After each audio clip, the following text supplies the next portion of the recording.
We need to talk about Matt Walsh. And if you're asking Matt who, then I'm truly envious of you.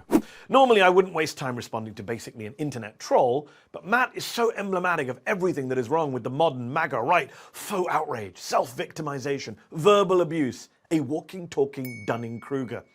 Now, Matt Walsh, who says he's a conservative Christian, is upset with me for being a Muslim and for being an immigrant, but above all else, for being an American. That he cannot stand. So he did an entire 13-minute video calling me a spiteful, lying, self-entitled brat, on top of his tweet in which he called me an ungrateful little bitch, just as Jesus would have said. Now, before we get into the substance of Matt's claims, if we can even call it that, before we get into what I said about Muslims and the founding of America, a little bit of background on who Matt Walsh is. Shock jock podcaster, former radio DJ, and now basically that Daily Wire guy who isn't Ben Shapiro. He's also the guy who hasn't got the greatest of political judgment. He went all in on Ron DeSantis in the GOP primary and then had to come crawling back to Trump when DeSantis got destroyed, as some of us predicted he would. Matt is also the guy who said COVID wasn't a big deal, that, quote, it's totally irrational to panic over this virus. He later admitted he got it wrong. But here's my favorite. Matt was so bothered by a black woman playing Ariel in the Little Mermaid movie that he actually said this. From a scientific perspective, okay, it doesn't make a lot of sense to have someone with darker skin who lives deep in the ocean. There are no words to describe how dumb you have to be to try and make scientific arguments about the skin color of mermaids, which are fictional fucking characters, Matt. This is the guy who millions on the right turn to for intellectual guidance, historical analysis, and thought leadership. Then you wonder why this country is so screwed right now. By the way, just quickly, consistency isn't really his thing either. In May of this year, he said identifying as a girl dad is super cringe and corny. In 2020, though, he said being a girl dad is a great blessing.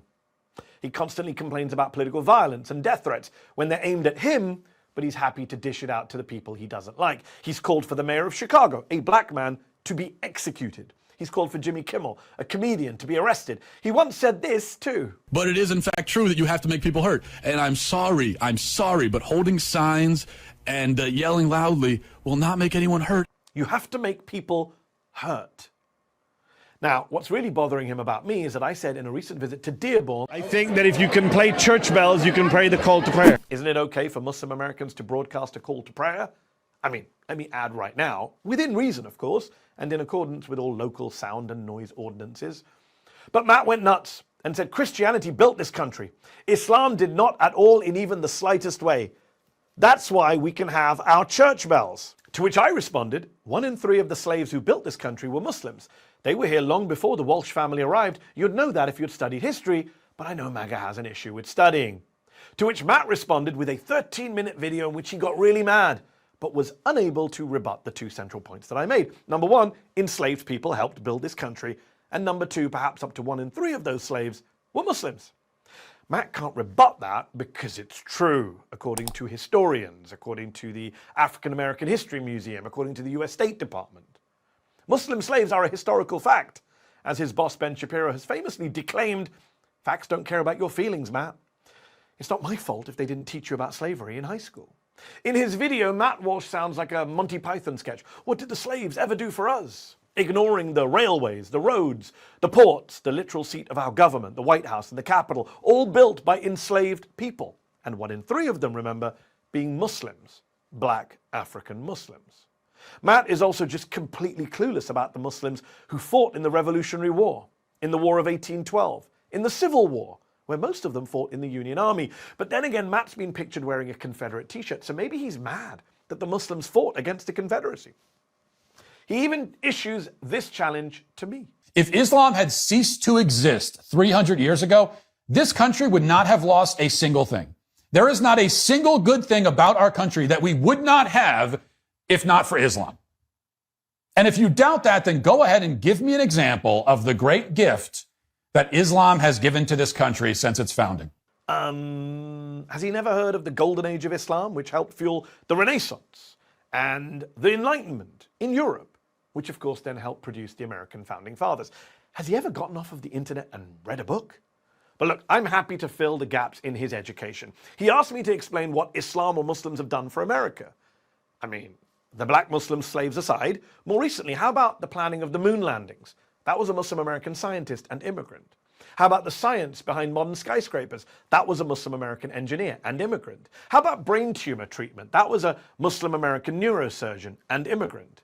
Just this year, the Nobel Prize for Chemistry went to, among others, a Palestinian American Muslim immigrant whose research Matt could never possibly understand and whose work could help tackle man-made climate change, which Matt doesn't believe in. Because Matt Walsh's knowledge of science is right up there with his knowledge of history.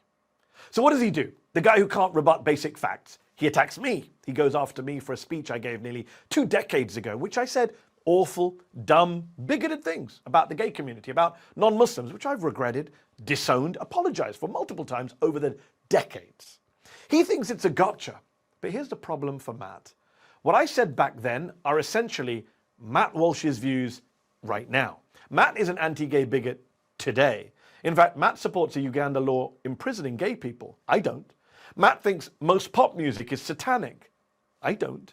What I stupidly said nearly 20 years ago in my 20s, Matt basically says today, aged almost 40. Oh, and if you're going to play the game of what were you saying in embarrassing videos decades ago, here's what Matt Walsh was saying in 2010.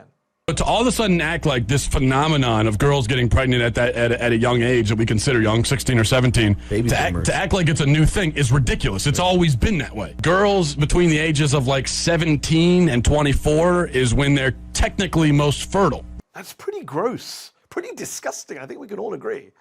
And also kind of creepy. A 25-year-old man telling his audience how fertile 17-year-old girls are?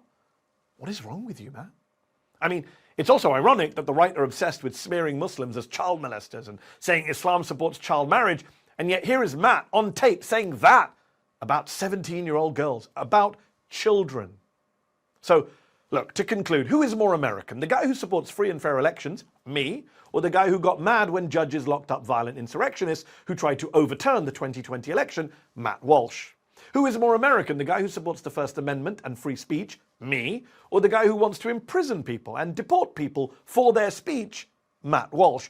Who is more American, the guy who supports the United States, me, or the guy who wore a t-shirt celebrating the violent traitors of the Confederacy, Matt Walsh? Who is more American, the guy who supports religious pluralism and separation of church and state as intended by the founders, me, or the guy who wants Christian nationalism in America and proudly calls himself a theocratic fascist, Matt Walsh? Yeah, I think I've made the case that I'm much more of an American and much more of a patriotic American than you are, Matt. And you're just going to have to go whine and cry about it. Did you like this video? Don't forget to subscribe to this YouTube channel and turn on notifications. For exclusive content and to support our independent, unfiltered journalism, head over to Zeteo.com. Your support matters.